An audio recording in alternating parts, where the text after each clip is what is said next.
À la Cantorade, venez avec nous sur Radio Laser prendre de la hauteur et du recul sur les interrogations multiples que nous et vous nous posons toutes et tous. critiquons, proposons, réfléchissons dans l'humour et le respect.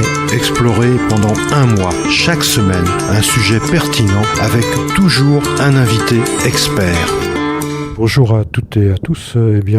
Sur Radio Laser à la Cantorade, nous continuons notre deuxième entretien avec Yves Adam et son épouse Françoise Adam. Bonjour Yves. Oui, bonjour. Bonjour Françoise. Bonjour Bernard. On va faire une deuxième partie parce qu'il y a beaucoup de choses à apprendre, à connaître, à savoir sur le vécu aussi bien de Yves que de Françoise. On parlera notamment de la vie de famille, s'ils le veulent et dans la mesure où ils le veulent, de la vie dans la cité au niveau professionnel, en tant qu'élu également, parce que Yves a été élu, implication dans la vie associative aussi bien pour Yves que pour Françoise.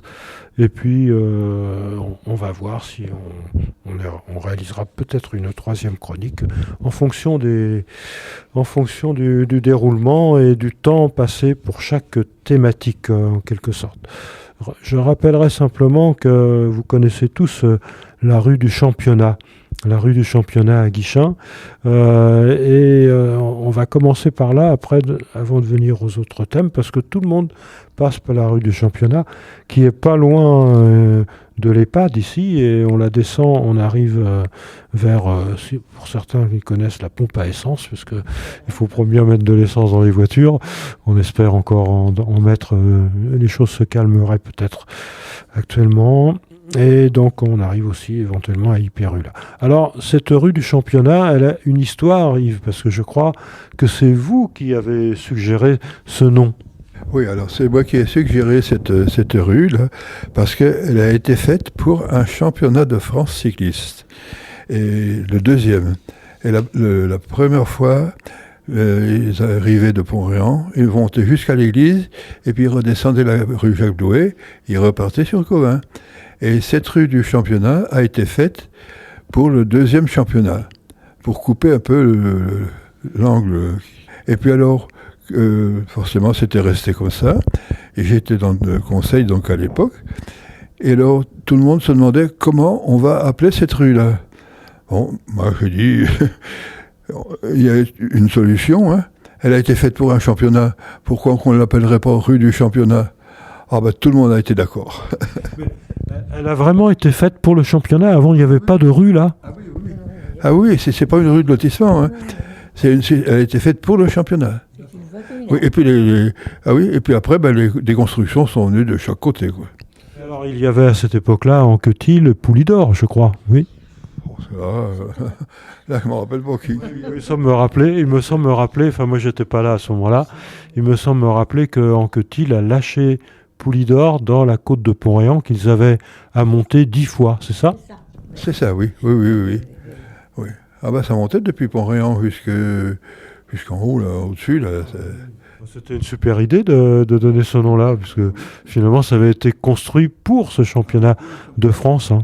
Et c'est dommage, c'est qu'il n'y ait pas eu un écriteau de fait à la pancarte rue du Championnat en disant pourquoi cette rue-là s'appelle rue du Championnat. Oui, c'est vrai. Oui. Ça, ce serait à suggérer aux élus. Hein. Non, je ne sais pas si la maire va être d'accord pour faire ça. Hein. Non, parce que ça fait quand même... Donc, ça, c'était en 1963, par là, non ? Plus tard. T'étais à l'époque conseiller, donc c'est plus tard. Hein. C'était plus tard. Hein. Oui. Ah oui.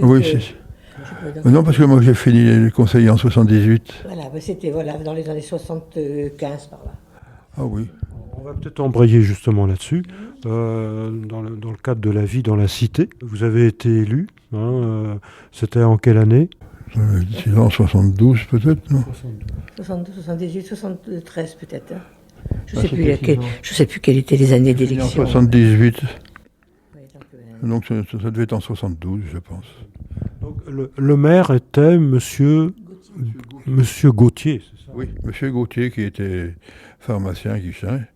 et qui était maire déjà depuis quelques années. Je crois que c'est son épouse qui était pharmacienne. Il tenait la pharmacie, pharmacie des Halles, hein, qui se trouve à côté des Halles actuellement. Elle s'est toujours trouvée là, cette pharmacie. Oh oui, je pense, oui. Et donc, il avait succédé à quel maire, monsieur Gauthier? Le Cornec, c'est ça. Monsieur Le Cornec, bah oui, dont le nom de la place, Le Cornec, la place de la mairie. Hein. C'est ça, oui. Et puis c'est après, c'est monsieur Sieler qui l'a remplacé, quoi. Pendant... Sieler a été nommé en 83, lui, je crois. Je ne me rappelle plus, au juste. Oui.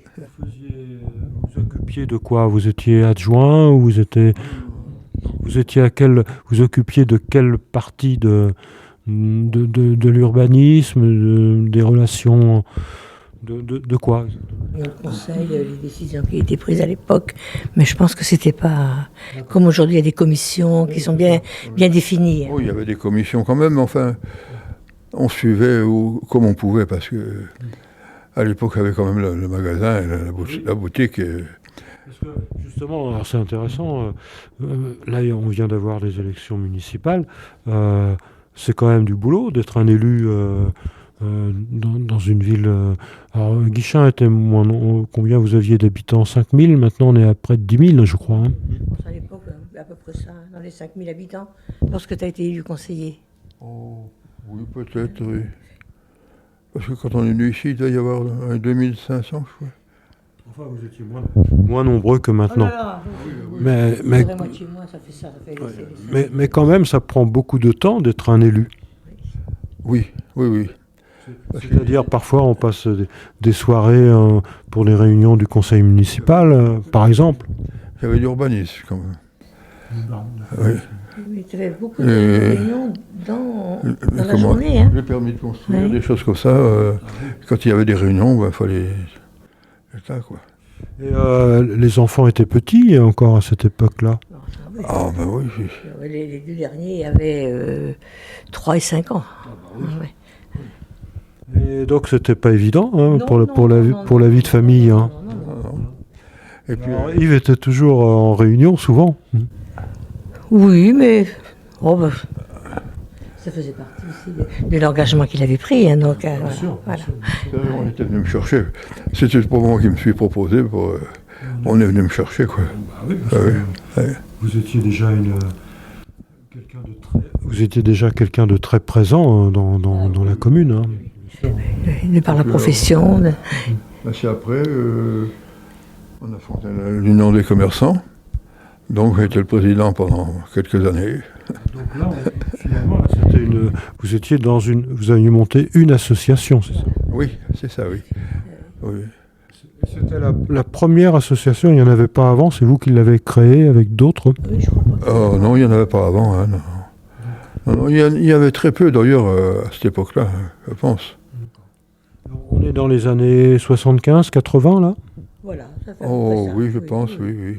Peut-être même l'Union des commerçants, je pense qu'elle était avant que tu n'ailles dans le conseil. Et oui. Elle était séparée actuellement, je crois que l'Union des commerçants, il y en a une à Guichen et il y en a une à Pont-Réan. Elles étaient ensemble ou toujours dissociées entre Pont-Réan et Guichen? Oh, il n'y avait que Guichen. Non, mais maintenant, il y a Guichen et Pont-Réan aujourd'hui. Pont-Réan a créé son association, là, maintenant. Oui, à l'époque, il n'y avait que Guichen, que Guichen. Et donc, qu'est-ce que vous tirez de cette expérience en tant qu'élu? Oh, quelquefois des ennuis. Ah bon, des ennuis, vraiment des ennuis? Oui. C'est pour ça qu'un jour, j'ai dit, je plaque tout, vous vous débrouillez. Vous vous occupiez de l'urbanisme plutôt, des permis de construire, des choses comme ça peut être... non? En tant que conseiller? Ah oui, pour les permis de construire, oui. Si vous refusiez un permis de construire, ça pouvait ne pas plaire. Non, c'était même pas dans ce cadre-là. C'était dans le cadre des commerçants qui n'ont pas apprécié... Alors, c'était à quel... Plan de circulation dans Guichen, quoi. Pour la circulation des voitures. Voilà, Et puis, ça n'a pas plu à tout le monde, parce que... Et d'autant plus que... Nous, devant la boucherie, on avait une cour qui était personnelle, qui était à nous, et les voitures se garaient là. Mais même les voitures qui allaient chez d'autres commerçants, il y avait la charcuterie en face. Une voiture pouvait se garer là, aller à la charcuterie en face. On n'a jamais rien dit. Mais il y en a beaucoup qui ont été jaloux. Je connais cette place devant la... C'est peut-être pas la jalousie, c'est le fait qu'ils ont voulu créer ce plan avec un genre de les places, comme il y a maintenant Le parking. les places de parking, qui étaient limitées dans le temps. Et bon, forcément, et c'est vrai que nous avions la cour devant nous où tout le monde pouvait stationner. C'était pas, mais c'est vrai que ça a été très mal perçu du fait qu'il était au conseil municipal et qu'il avait voté ce plan-là. Donc, ouais. Donc ça a été une des conditions, une des raisons de votre départ. Ah oui, j'ai tout plaqué le jour-là. Quand j'ai vu que tout le monde se rebellait un peu. Ah, puis c'est vrai qu'on a voulu quand même au départ. Oui. Bon, après, On a fait tout ça, on a fait certaines choses. Nos relations. Oui. Les gens quand même venaient toujours se servir chez vous. C'était pas au niveau du commerce, c'était au niveau des autres commerçants. Voilà, c'était pas au niveau. Non, c'était au niveau des commerçants qui n'avaient pas apprécié cette. Alors le bon. stationnement était presque interdit devant certains commerces. Alors forcément. Ils voulaient limiter le stationnement à 1 heure, comme ça nous maintenant. Oui. Et donc c'est vrai. C'est ce qu'on appelle la zone bleue aussi actuellement. C'est ce qu'ils voulaient faire. En tout cas, nous, avec notre cours, on n'était pas concernés. Parce que c'était chez nous, c'était privé. C'est vrai que ça a été... Vous laissiez parfois des voitures s'installer? Tout le monde stationnait. Hein. C'était même un peu gênant parce qu'il y en a qui partaient à Citroën le matin, à 4h ou 5h du matin, ils mettaient leur voiture là et ça restait tout le temps qu'il était parti. On a quand même un petit peu fait la chasse. Ah bah oui, parce que... Mais autrement, toutes les personnes qui venaient, qui étaient là pour aller faire leurs courses, on n'est jamais intervenu. Avec ces problèmes que vous avez pu avoir, l'association des commerçants existait déjà ou existait après? Pas tellement longtemps avant. Hein. C'était monsieur... C'était repris, puis ça n'a pas... Il y a eu des soucis après au sein. Ah oui, c'était monsieur Salmon qui était avant moi. Mais non, pour Salmon. Hein? Mais Salmon, oui. Mais non, avant toi. Ah oui? Quel Salmon? Aubin Salmon? Non, je ne savais pas moi que c'était. Si. Salmon faisait quoi, lui, quel commerce? Il était marchand de tissus, il tenait un magasin de vêtements sur la place de où il le Pressigne aujourd'hui. Ah oui, d'accord. En face de l'église, quoi. C'est ça, oui. Ils étaient deux d'ailleurs. Deux magasins. Oui. Il y a quand même eu des moments sympathiques quand vous avez été élu, non? Oui, voilà. Qu'est-ce qui a été sympathique, par exemple? Quand il y avait les fêtes de Guichin, le lendemain, on se retrouvait tous ensemble, manger la tête de veau. Ah oui, on a eu des bons moments. C'est vous qui vous occupiez de la tête de veau? Non, c'était... c'était un gars qui était cuisinier à la Massée. D'accord. Mais non, c'était à l'hôtel du commerce qu'on faisait nos têtes de veau. C'était après avec monsieur Drouaden. Non, c'était... ça se faisait... Bien, oui. La tête de veau, c'était parce que la fête de la Saint-Jean, il y avait des chars. C'était par quartier. Et nous, le quartier avec lequel on participait, le lendemain, on faisait la tête de veau chez monsieur Bertin, l'hôtel actuel. Voilà. Et après, nous étions on allait tous sur les manèges finir la soirée. C'était super sympa. Vous faisiez des tours de manège? Voilà, des autotampons, tout ça, c'était super. C'était une période où on a beaucoup aimé. Voilà, oui. Bon, c'était moins grand qu'aujourd'hui, c'était plus facile quelque part. Hein. Ah ouais.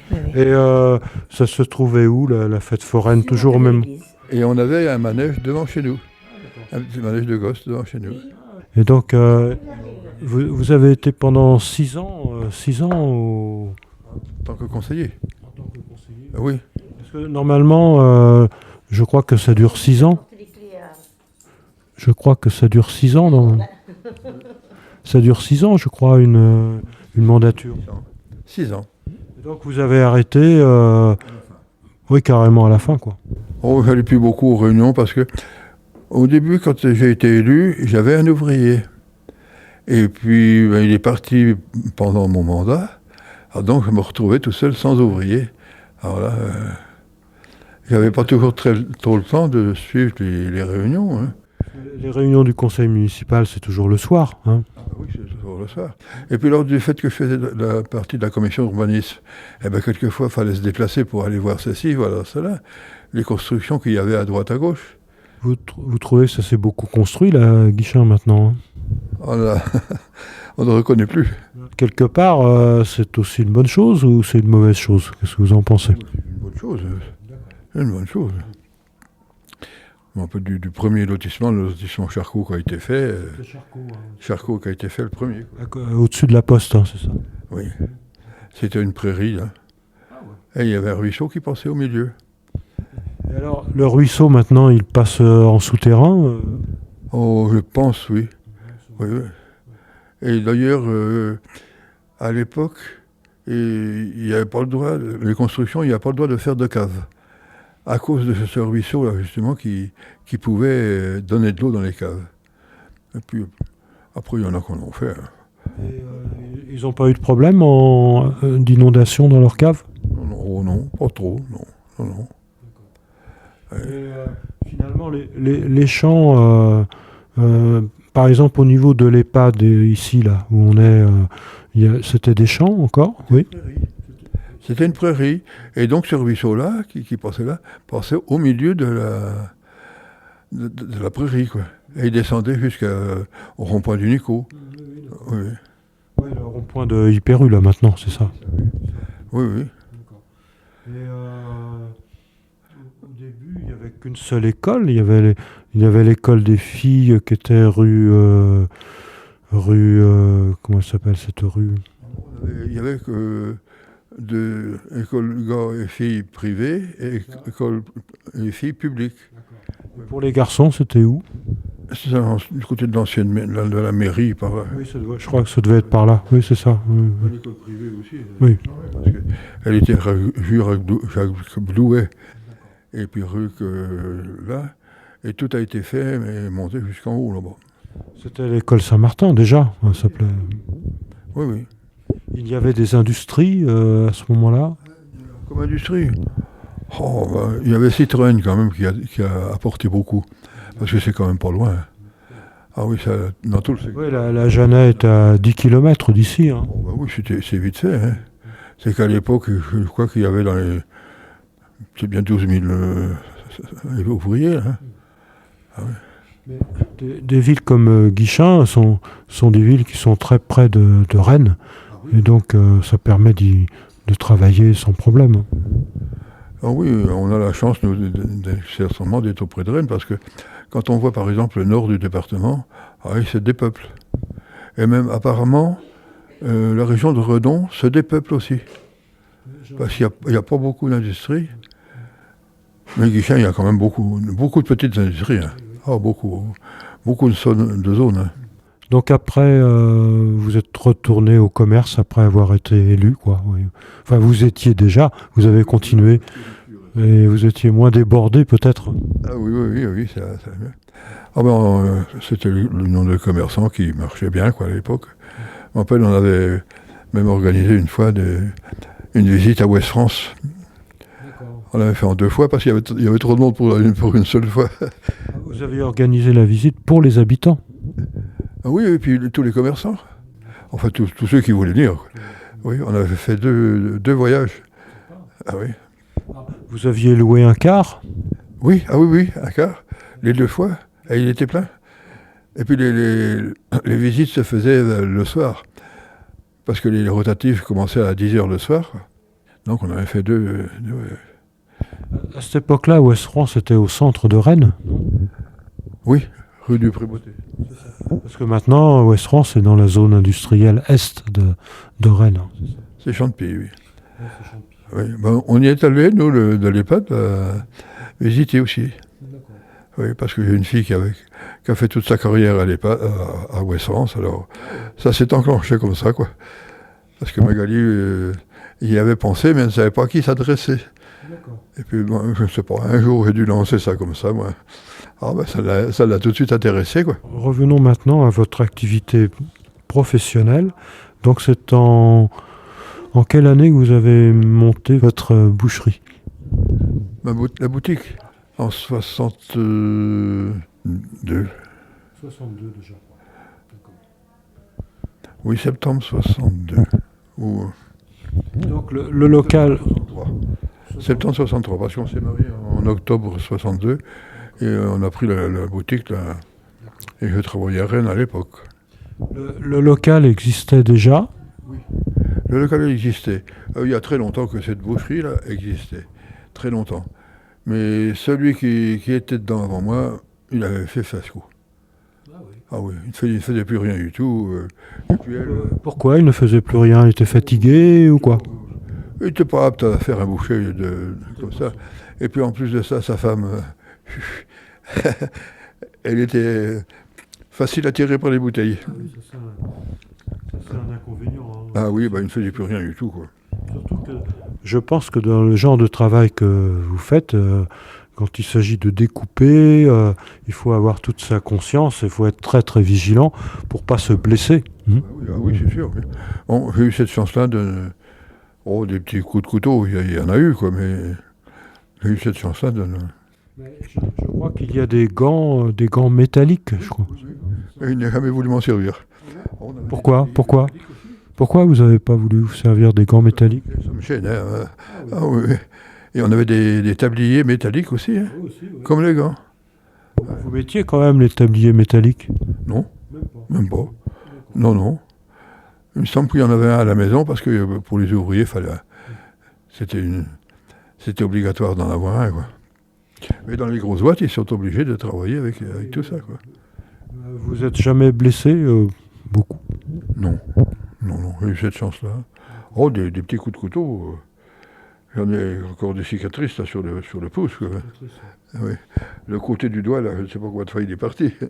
Les animaux, vous les preniez où? Dans la région, tout de suite? Vous aviez les contacts avec les agriculteurs non? Les animaux, les veaux, les porcs, je les prenais dans les fermes par ici, quoi.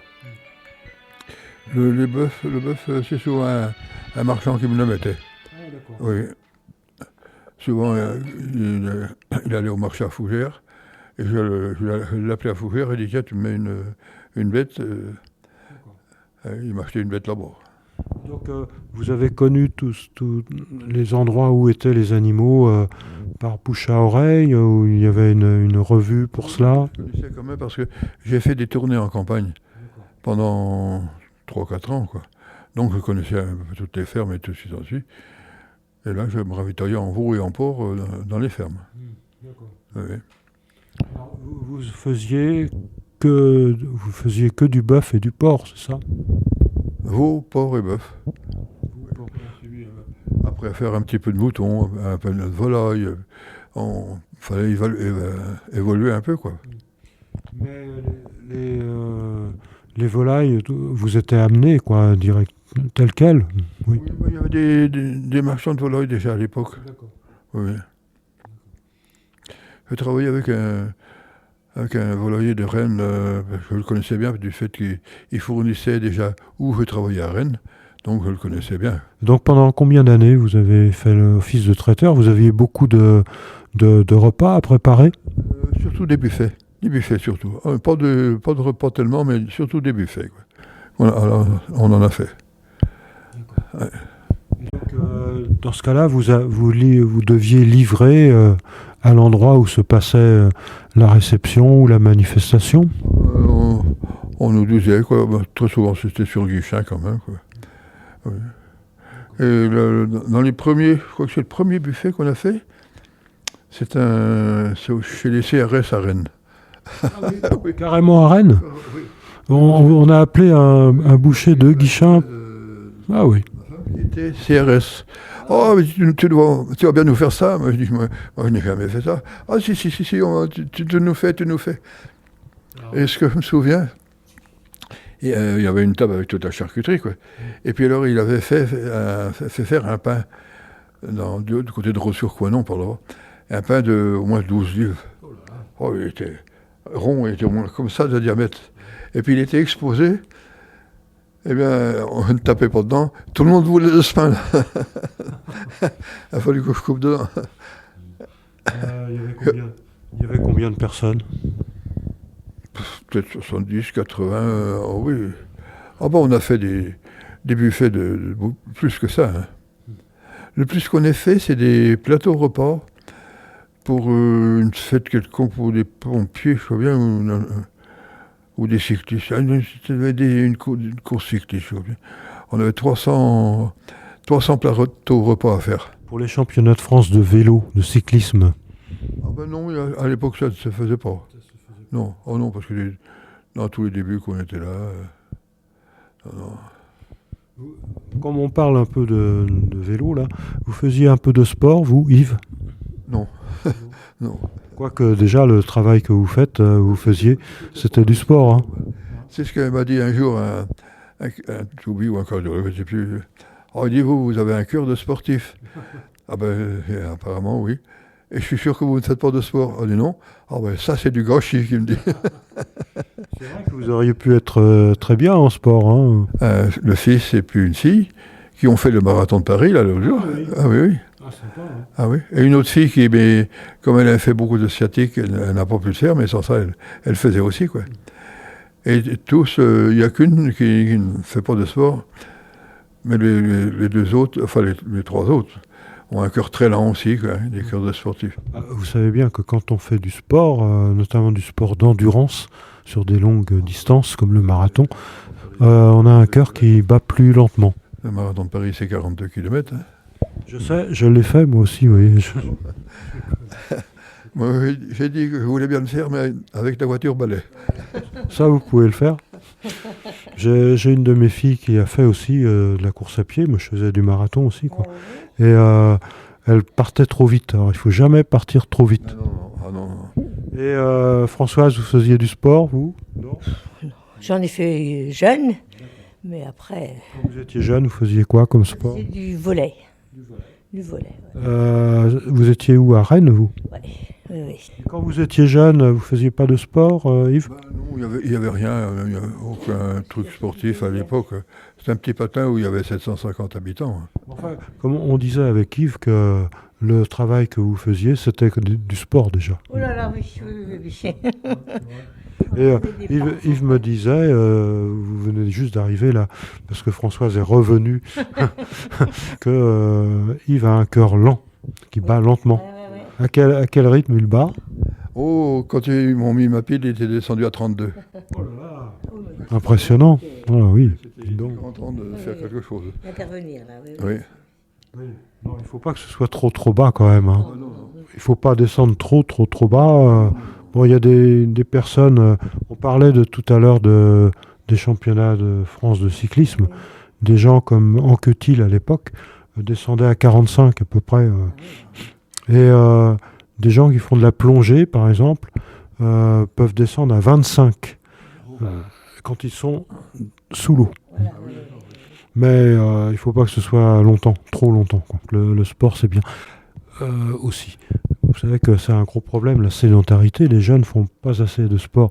Il faudrait qu'ils fassent le travail que vous avez fait. Oui, parce que entre les...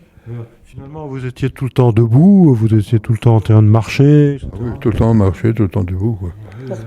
Porter les carcasses, non, c'était physique. Parce que, au départ, les veaux, les porcs, enfin les bœufs aussi, c'était tué j'avais un abattoir à la maison, quoi. Vous aviez une pièce à l'arrière du magasin, alors, c'est ça? Ah oui, qui était prévu pour, hein, oui.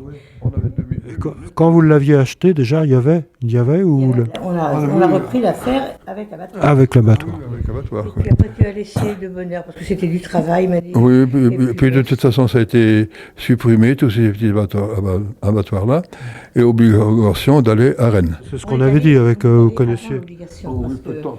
Oh, ça, c'est du Peu de temps avant. travail. Vous alliez aux abattoirs Chapin, par exemple, hein, route de l'Orient. C'était l'abattoir. Oui, Chapin, oui. Enfin, Chapin, c'était un particulier, parce qu'il y avait l'abattoir public aussi. Il était où, l'abattoir public? Non, mais le premier, Ah oui, c'était... quand on a été rue... C'était là où il y a maintenant sur les... Ah, ben, Il y a le grand pylône, là. C'est du côté de la route de l'Orient, non? La route de Redon, la continuité de la route de Redon pour rejoindre les quais. Voilà. Est-ce que c'est dur de supprimer un animal? Ça ne doit pas être évident, ça. ben, J'ai toujours vu ça. Quand on est habitué, c'est vrai. J'allais, il y a un charcutier qui était à côté de chez nous, j'allais toujours le voir quand il tuait un cochon. Étant tout gosse. Et ça vous a pas choqué au départ, non? Non. Oui. Et puis bon, chez tes parents, il y avait de la volaille, donc ils tuaient les poulets, les poules, tout ça, les lapins. Donc, c'est vrai que quand on est en ferme, par exemple, aussi, on voit les choses se faire, quoi. Voilà, exactement, depuis toujours. Donc je crois que... J'avais eu un apprenti, il voulait être boucher. Bon, il était là 15 jours. Alors lui, ça l'écœurait de voir tout ça. Ah oui. Ce qui est important, c'est de faire souffrir le moins possible l'animal. Hein. Oui, c'est sûr. De ce côté-là, tu étais très... Ah, oui. Il faut que ce soit très rapide. Oui. Ah, oui. À partir du moment où l'animal perd conscience... Voilà, tout à fait. Non, c'est vrai que tu as été toujours vigilant hein, pour ne pas faire souffrir une bête. Ou, Ah, oui. Actuellement, il y a beaucoup de précautions qui se prennent dans les abattoirs, hein, justement. On met une étable à proximité avant que l'animal arrive pour être tué. C'est bien. Et pour qu'il ne voit pas les choses, pour qu'il ne sente pas. Et même les voitures qui viennent chercher les animaux sont nettoyées parce que l'animal libère des odeurs qui sont des odeurs qui expriment le stress. Et donc, on essaye de supprimer ça. Pareil pour le transport. Toutes les bétaillères étaient toujours lavées, désinfectées. Ah oui, j'ai toujours vu ça, oui. Non, c'est Même bien. nous, ah oui. Même Ça rencontre quand même le bien-être de l'animal aussi. Hein. Non. Le bien-être animal. Voilà, oui, non, mais tout à fait. Là, maintenant, de même qu'il y a une charte pour l'homme, pour ne pas faire souffrir l'homme, de même, il y a une charte pour l'animal qui existe depuis une vingtaine d'années, je crois, à peu près. 15-20 ans. J'ai connu quelqu'un à Rennes, là, il était tueur professionnel, quoi. Et il avait eu des... Tueur pour les animaux, attention. Hein. Il avait eu des gros problèmes parce qu'il avait massacré une bête. Ah oui. Et il avait eu des gros ennuis après. C'est normal. Ah oui, oui. Normal. Oui. L'animal, vous savez, il y a certaines religions, par exemple, où on parle du sacrifice de l'animal comme un sacrifice, c'est-à-dire avec tout le respect que l'on lui doit. Eh bien, je connais un grossiste qui leur mettait des veaux, par exemple, et c'est eux autres qui venaient tuer leurs veaux. Ah oui, c'est eux autres. Il y a un respect de l'animal et de la religion. Ah oui, ben c'est... Ah oui. Tout à fait, non. Tout à fait, oui, tout à fait. Il ne fallait pas, par exemple, les pieds, les fraises et tout ce qui s'ensuit, il fallait que ce soit bien mis à part, tout ça. Oui, bien sûr. Tous les abats. C'est un respect de la religion. Oui. Le respect de l'homme et le respect de l'animal et de la nature aussi. Alors vous savez qu'il y a même il y a eu des études qui ont été faites avec des plantes. Vous mettez une plante à un coin de cette pièce-là, la même espèce à l'autre, avec des petites micro-électrodes, et si vous déchirez une feuille à la plante qui est d'un côté, l'autre va réagir. Je ressens, oui. Ah oui.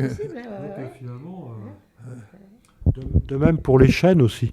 Les chênes, quand ils sont envahis par le capricorne, eh bien, ils émettent des substances pour que les voisins à côté émettent des odeurs, si vous voulez, qui vont empêcher le capricorne de venir les attaquer.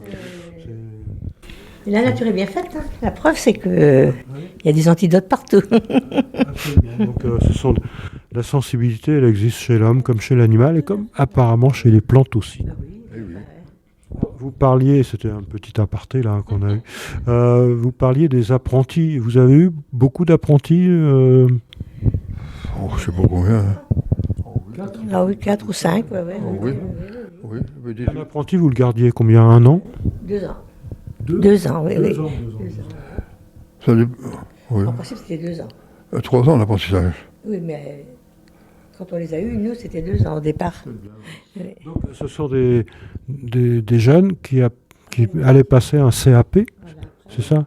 C'est un CAP qu'ils passent. Oui, c'est ça, oui. CAP. Il y en a qui passaient des BEP aussi. Oui. Je me rappelle d'un jeune qu'on avait eu, il avait fait déjà 2 ans d'apprentissage. C'était à Tinténiac.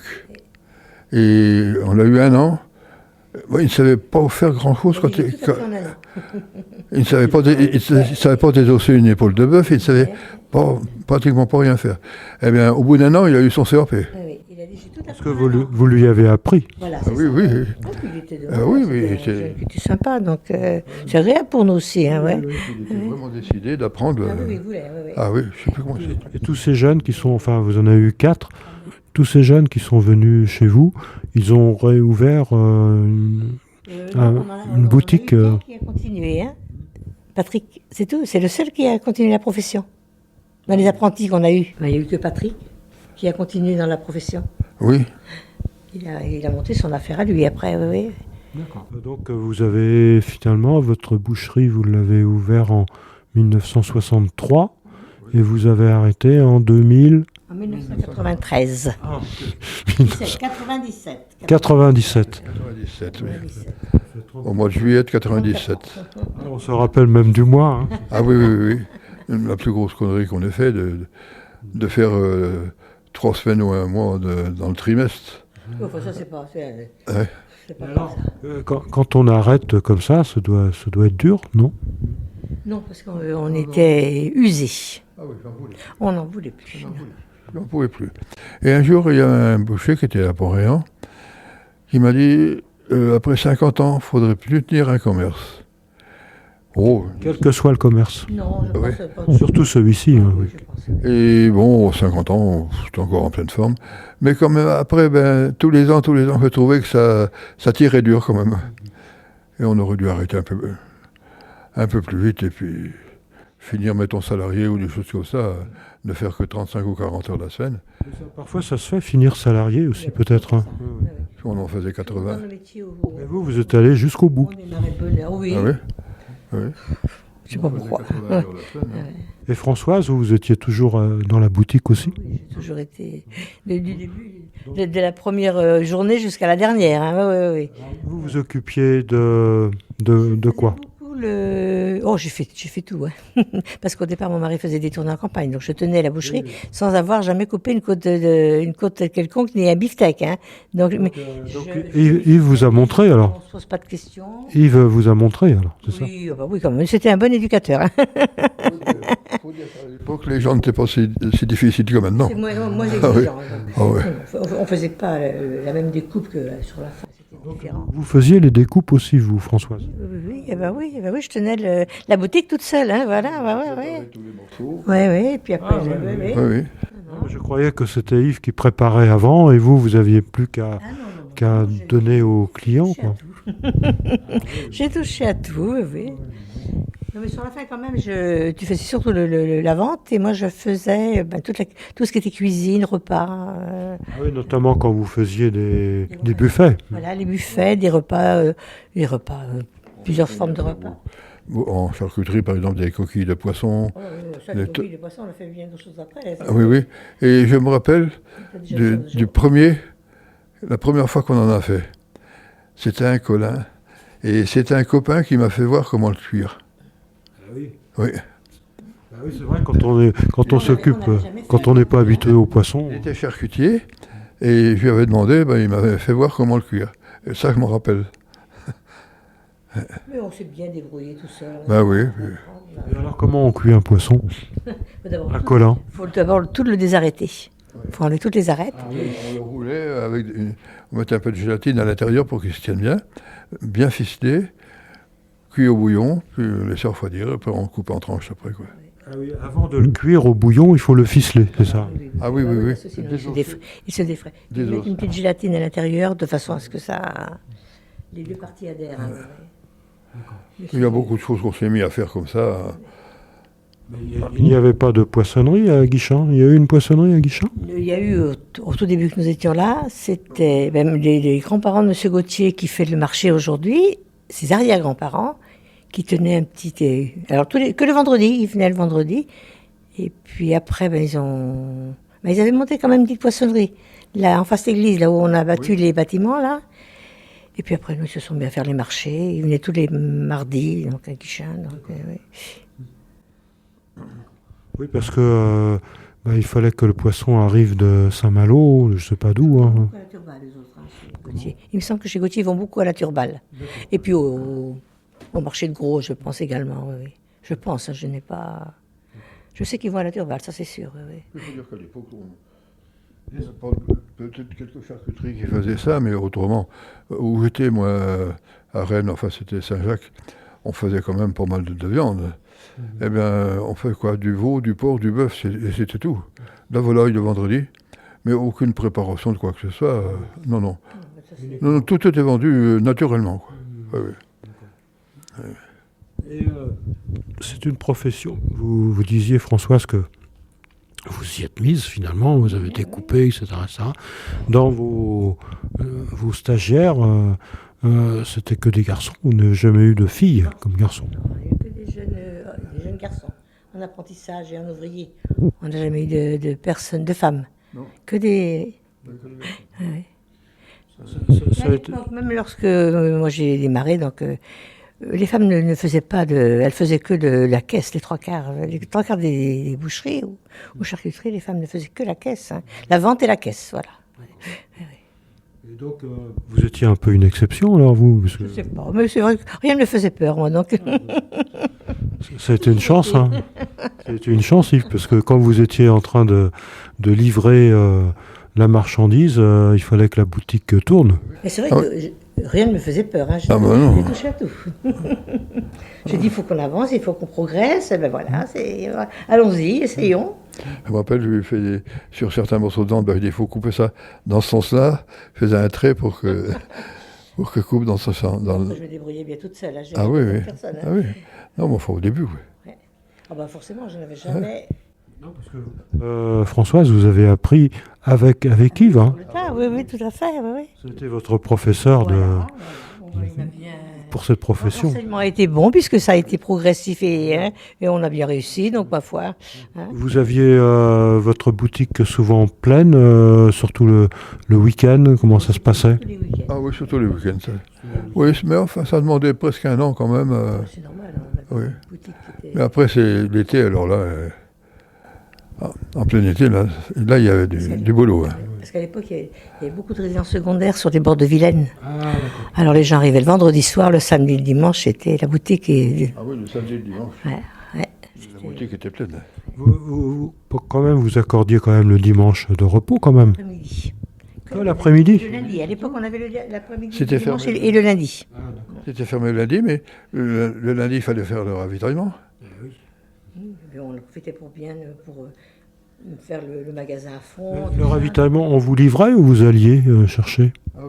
J'allais chercher à l'abattoir de Rennes. Oui, j'aimais mieux me déplacer que de commander par téléphone. Et quand vous vous déplaciez, vous choisissiez? C'est pour ça qu'il était bien allé. On choisissait, on discutait la camionnette et puis on discutait le prix. En bon commerçant, voilà. Ah bah oui. Bien sûr. Mais je ne sais pas comment ça se passe maintenant, d'ailleurs. Oui, c'est toujours pareil. Maintenant... Vous téléphonez, on vous livre, et puis ça n'a plus rien à voir. Rien à voir. Rien à voir. Enfin, je ne sais pas trop comment ça se passe maintenant, parce que ça fait presque 30 ans que on n'en fait plus, mais enfin, ils téléphonent et puis ça vient, quoi. Vous avez discuté avec des personnes qui tiennent des boutiques comme vous. Comment ça se passe actuellement? Vous avez eu l'occasion ou pas? À part chez Franck Guilleux, mais bon, c'est une grosse entreprise. Guilleux, Oui. Vous en avez causé un peu avec Franck Guilleux? C'est le seul qu'on connaisse, voilà. C'est tout. Les bouchers de Rennes, j'en connaissais quand même pas mal à l'époque. Ah, mais maintenant, non. Ah non. Puis c'est pareil, tous ceux que j'ai connus sur Rennes, ils n'y sont plus. Hein. Vous savez que maintenant on parle de manger des insectes. Vous avez entendu parler de ça? Oui, on en avait mangé. Vous en avez mangé vous-même? Oui, on a une petite fille. Vous avez mangé des sauterelles? Oh, je ne sais pas ce que c'était. C'était un mélange de... Mais c'est pas mauvais. À l'apéritif, comme ça? Même pas, c'est parce qu'elle voulait nous faire goûter des insectes. Oui. Ah, oui. Bon, j'en ferai pas moi. Je peux faire mon beefsteak. Oui, c'est vrai que c'est différent. Hein. Voilà, tout à fait. C'est quand même différent. On a consacré toute cette interview à la vie professionnelle de Yves et de Françoise, hein, puisque finalement vous avez travaillé ensemble, hein, c'était votre entreprise, hein, c'est sûr, hein, donc ce qui est pas mal, quoi. Et puis on a parlé de la vie en tant qu'élu. Je pense que la prochaine chronique, on pourra la consacrer, si vous le voulez bien, à votre vie de famille, si vous le voulez, et puis à votre implication dans la vie associative, puisqu'on en a parlé un peu pour Yves dans le cadre de l'association des commerçants, mais je pense qu'il y a eu autre chose de fait, donc on aura l'occasion d'en reparler. Hein. Je suis investie énormément. Pour Françoise, voilà. On reviendra peut-être sur quelques aspects pour Yves également. Oui. Est-ce que vous souhaitez ajouter quelque chose là, par rapport à ce que l'on a vu? Non? D'accord. Alors, il y a Bavard. On a été bavard, c'est bien. Il y a quelque chose qu'on vous demandera à réfléchir pour la prochaine fois. On demande souvent à nos invités ou à nos narrateurs, en tout cas, s'ils ont des messages à adresser. À adresser certes aux auditeurs, mais peut-être à d'autres personnes, hein, comme vous le souhaitez.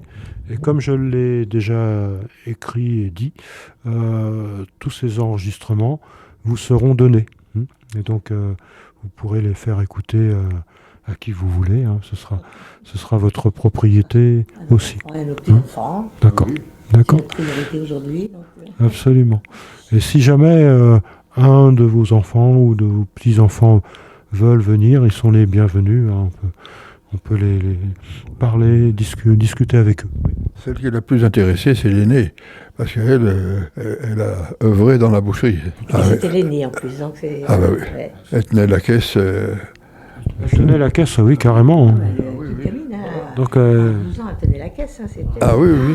Le samedi et le dimanche, elle était à la caisse. Même quelquefois le vendredi soir, parce que l'école finissait le vendredi soir, à l'époque, c'était bien, je ne me rappelle plus. Enfin, le vendredi soir, on avait du monde, beaucoup. Elle venait à la caisse. Justement, dans le cadre de la vie de famille, ce sera intéressant effectivement de coupler ça avec votre vie professionnelle et de voir comment les enfants ont vécu ça aussi. C'est sûrement tout à fait intéressant. Et je pense que, je suppose, il y a quelque chose quand même, il y a un plus du fait qu'ils nous ont se sont beaucoup investis dans la profession. Je pense, vous pouvez me modifier ce que je dis, je pense que ça a installé une certaine complicité avec vos enfants. Ah oui, oui. Ah oui. Oui. Vous avez été complice avec vos enfants. Tout à fait. Tout à fait. C'est vrai. Vous dialoguiez beaucoup. On dit toujours ils étaient avec nous à préparer, et je pense qu'ils avaient à cœur, de nous aider. Ils se rendaient compte qu'on donnait beaucoup, donc. Elle était toute petite, elle venait avec moi à l'abattoir pour tuer, quand je tuais un veau ou des choses comme ça. Tu l'emmenais pour le plaisir. Ah oui, et puis quand je faisais des tournées, elle venait avec moi dans le camion. Ah oui. Ah puis ça lui plaisait ça. Donc on aura l'occasion de reparler de cela au cours de la chronique suivante. On remercie beaucoup Françoise et Yves pour ce témoignage de ce vécu. Et puis on insistera plutôt aussi sur ce qu'ils pensaient du passé, ce qu'ils pensent du présent, et peut-être comment ils verraient ou ils espéreraient le futur avec leurs enfants et leurs petits-enfants dans le futur. On vous souhaite à tous et à toutes un très très très bon week-end. Merci Yves, merci Françoise, et à très très très bientôt. Et prenez soin de vous toujours, d'accord ? Toujours prendre soin de soi et des autres aussi, bien sûr. Voilà.